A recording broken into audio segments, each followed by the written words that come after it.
Comrade Ziyambi naPro Jonathan Moyo panguva inoi mazita avo onyatso kusvasvangiwa kuMbindura zvinoratidza kuti war veterans who gathered in Bindura yesterday vanhu vanonyatso kuziva zvavanoita, ende panguva inoi zvinonyatso kubuda pachena ende zvinotosiririsa kuti these guys their welfare haisi aiwa kunyatso kuraniwa zvakanaka, havasi kunyatso kuchengetewa sevanhu vakarwira nyika yedu kusvika patasvika apa.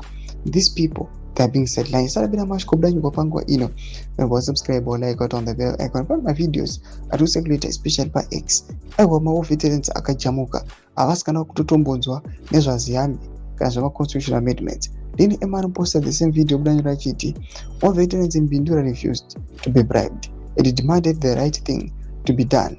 Ziyambi, the crook in office, was mentioned again in Bindura. Ziyambi and Pro Jonathan Moyo, the effective want to overthrow the constitution to make their fellow criminal friends comfortable in offices.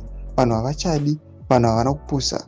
Miswai pfumai kudzorwa nguva ichipo no to 2030. Ndo mashwaro yapanapa achitogona Lin M aona this video ramuri kuona rema war veterans aiva vachirosta Ziyambi panguva iyi nyanga anga akateera iye conscience dzake aiwa dziri kunyatso kutomudza kutomuti I'm supporting this just because of my job.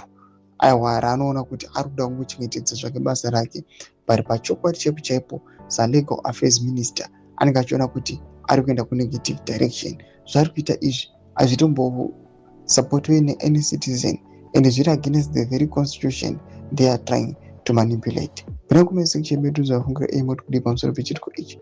So subscribe or like muchite ino tena on the bell icon.